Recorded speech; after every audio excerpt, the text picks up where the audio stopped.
sepanjang itu. Kira-kira kalau kita tadi sholat jam 6 tadi masuk masjid, selesai misalnya jam 8, pernah nggak kira-kira sholat sampai sholat sunnah gitu kira-kira? Pernah nggak? Belum ya? Nah, insya Allah pahalanya seperti sholat. Yang kedua, ketika kita belajar ilmu di sini, ya mungkin dia dengar saya diri dulu.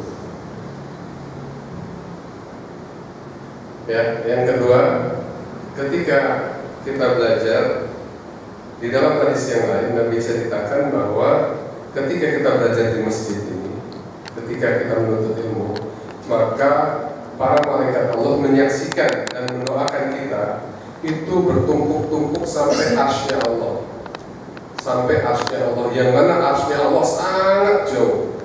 Kita pernah bahas kemarin bahwa dunia ini langit pertama dibandingkan langit kedua itu seperti cincin dibuang di padang pasir.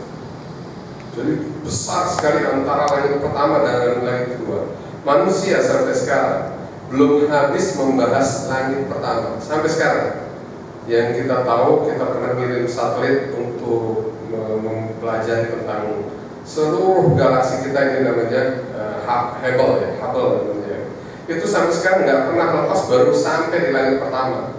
Belum cerita langit kedua, langit ketiga. Nah, bagaimana dengan langit kedua, dengan langit ketiga? Kata Nabi, seperti cincin dibuang di padang pasir. Itu sampai nanti langit ketujuh dibandingkan dengan arsy-Nya Allah. Arsy-Nya Allah, kita nggak usah membayangkan bagaimana arsy-Nya, itu seperti cincin dibuang di padang pasir. Nah, ketika kita belajar sekarang, kata Nabi, malaikat bertumpuk-tumpuk itu menyaksikan kita dan mendoakan kita selama kita belajar, ya, tidak melakukan hal-hal yang memang mengganggu konsentrasi kita. Insya Allah malaikat doakan dengan jumlahnya kita ketahui. Ini yang pertama, kita bersyukur pada Allah. Yang kedua, kita bersalawat pada Nabi, Allahumma salli wa sallim ala Nabi Muhammad. Karena setiap pertemuan dan doa yang kemarin kita sudah bahas, ya, syarat diterimanya doa itu kita harus bersalawat kepada Nabi. Begitu juga pertemuan, begitu juga ketika kita belajar di sini, kita harus bersalawat kepada Nabi. Bersalawat artinya mendoakan Nabi kita. Nabi sudah dijamin surga oleh Allah. Ya, jadi dia tidak perlu, cuman ketika kita bersalawat kepada Nabi, kita mengucapkan sekali, maka Allah kembalikan kita kebaikan sebanyak 10 kali. Jadi kalau kita mendoakan Nabi 10 kali, kita mendapat 100 kali. Jadi jangan pelit-pelit kita bersalawat kepada Nabi. Allahumma salli wa sallim ala Nabi Muhammad. Udah? Nah, sebelumnya mungkin sebagai pembuka, saya ingin membahas sedikit tentang bagaimana saya mengkasihani diri saya sendiri. Pertama, kita ini kan rata-rata belajar agama dari kecil sampai SD. Mentok SD kita pengajian di TPA semuanya gitu. Ya, karena mungkin kita masih kecil, itu ditungguin atau orang tua kita sangat perhatian untuk kita ikut pengajian. Ketika kita masuk SMP, alasan sibuk atau macam-macam, pulang udah sore, akhirnya kita nggak sempat ngaji. SMA gitu lagi, kuliah gitu lagi, selesai kuliah kerja, nikah semuanya. Akhirnya bekal hidup kita yang nanti kita pertaruhkan untuk akhirat cuma kita selesaikan sampai SD.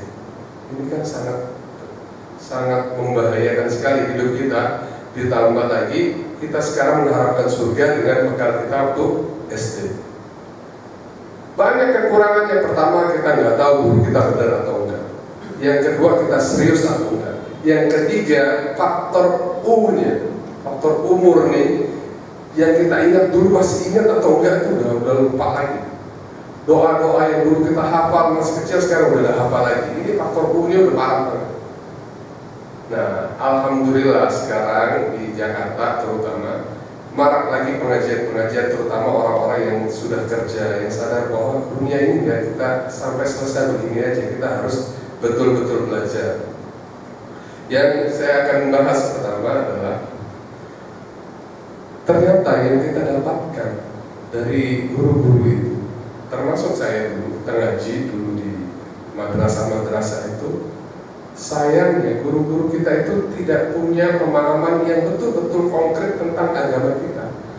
Jadi dia dapat ma'al qoina aba'ana, dia apa yang dia dapat dari orang tuanya diajarin ke kita, dan itu kita merasa benar. Ternyata banyak hal-hal yang kita pelajari itu belum benar.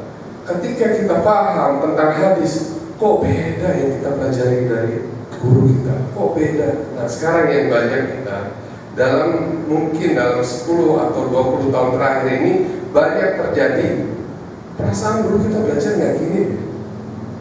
Oh perasaan dulu kayak nggak gini nih. Karena yang kita bandingkan dengan guru-guru kita. Sementara zaman sekarang orang udah melek kitab, udah melek buku, internet sudah terbuka, apa hadisnya kita bisa cari. Bahkan di internet kalau Bapak Ibu mau lihat, sekarang hadis tentang apa nih? Jual beli, ketik aja hadis tentang jual beli. Apa itu riba, ketik aja semuanya itu keluar semuanya. Yang dulu kita nggak dapat. Oh kita mau bicara tentang sholat, apa itu sholat sesuai dengan contoh Rasulullah, kita ketik aja tentang bagaimana bersedekah. Ya Allahu Akbar. Yang kita dapati ternyata berbeda. Ada yang ke kiri, ada yang ke kanan, semuanya merasa punya dalil. Yang paling benar adalah tunjukkan hadisnya, tunjukkan dalilnya, baru kita percaya. Zaman dulu mungkin karena kita kecil, mungkin kita juga nggak banyak tahu. Ketika kita bilang A ya A, kita nggak pernah konfirmasi atau kita tidak pernah mempelajari lagi benar atau enggak. Akhirnya kita terima. Udah. Nah, yang sekarang yang kita mau coba, bahwa sebenarnya Allah sayang dengan kita. Apa bukti sayang dengan kita? Allah siapkan seluruh perlengkapan untuk kita. Apa itu? Untuk mendekatkan diri kita kepada Allah, Allah beri semuanya. Yang pertama adalah akal. Semua orang punya akal. Dia bisa menimbang baik dan buruk. Yang kedua, yang contoh yang paling sederhana, Allah turunkan Al-Quran. Jadi manusia nggak dilepas begitu aja menetapkan baik atau buruknya, tidak. Allah kasih panduan, yaitu Al-Quran. Yang ketiga, dia juga nggak bingung tentang Al-Quran. Allah kasih contoh siapa yang menjalankan Al-Quran, yaitu Nabi Muhammad SAW. Maaf, bukan saya nggak ada cinta Indonesia. Kenapa hukum di Indonesia nggak tegak? Karena kita nggak pernah punya contoh di Indonesia. Siapa yang orang jalan ngomong tentang Pancasila? Siapa di sini yang paling Pancasilais yang pernah menjalankan semuanya? Nggak pernah ada. Islam, kita bicara Al-Quran. Contoh konkretnya yaitu Nabi Muhammad SAW. Sehingga ketika ditanya oleh para sahabat pada Aisyah, bagaimana dengan Nabi? Karena khuluquhul Quran, bahwa akhlaknya Nabi seperti Al-Quran. Apa yang Al-Quran ajarkan, begitulah Nabi. Jadi Allah sayang dengan kita, Allah berikan kita akal, Allah berikan kita petunjuk dalam bentuk Al-Quran yang Allah jamin keasliannya. Ya, inna nahnu nazzalna dzikra wa inna lahu lahafizun. Ya, aku turunkan Al-Quran dan aku jaga, ya jamin keasliannya. Yang ketiga, Allah kirim personifikasi atau orang yang menjalankan Al-Quran seutuhnya, sehingga kita nggak usah lagi bertanya Islam itu bisa dijalankan atau enggak.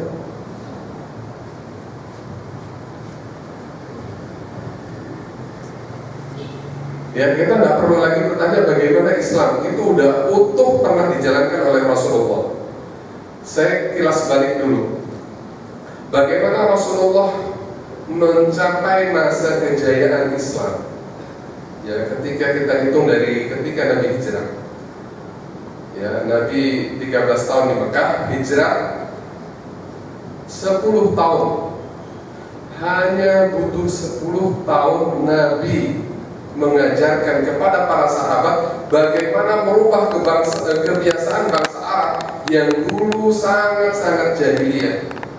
Dari mulai menyembah Tuhannya patung yang dia sembah, yang dia makan juga. Dari mulai adat istiadat yang biasa minum minuman keras, yang biasa berperang, yang biasa mengubur anak perempuannya hidup-hidup. Ini jahiliyah, sangat-sangat jahiliyah.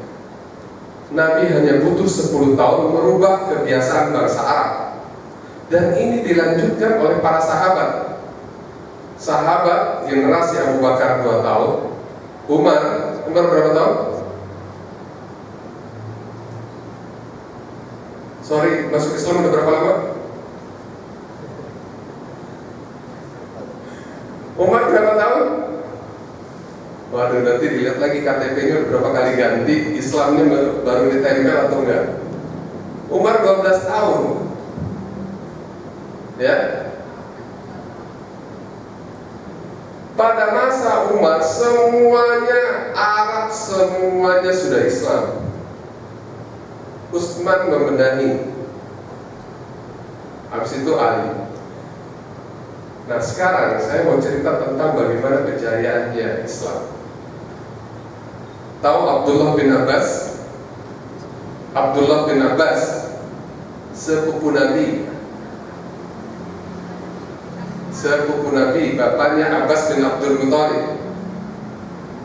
Abdullah bin Abbas umur 16 tahun, bayangkan, umur 16 tahun sudah diangkat oleh Umar bin Khattab menjadi qadhi, menjadi hakim. 16 tahun. Ya, umur 16 tahun sudah diangkat menjadi qadhi, menjadi hakim untuk menetapkan seluruh keputusan. Pernah di Indonesia hakim umur 16 tahun? Belum kan? Islam sudah mengalami kejayaan. Tahu Umar bin Abdul Aziz? Umar bin Abdul Aziz menjadi wali kota Madinah sebelum menjadi khalifah umur 21 tahun.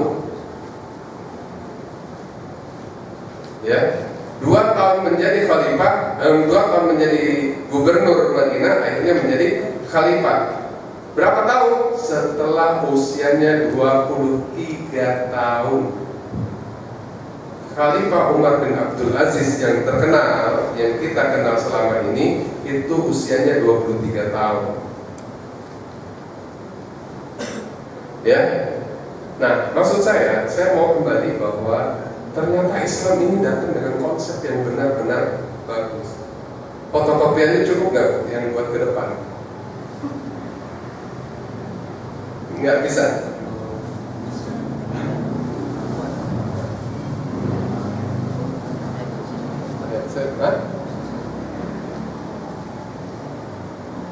Saya minta satu.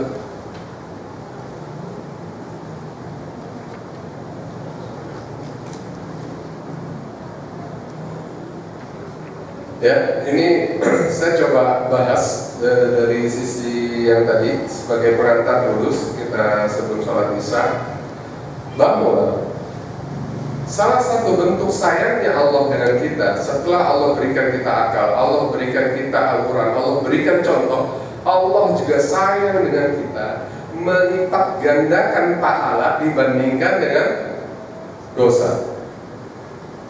Ketika kita tahu bahwa Allah melipat gandakan pahala,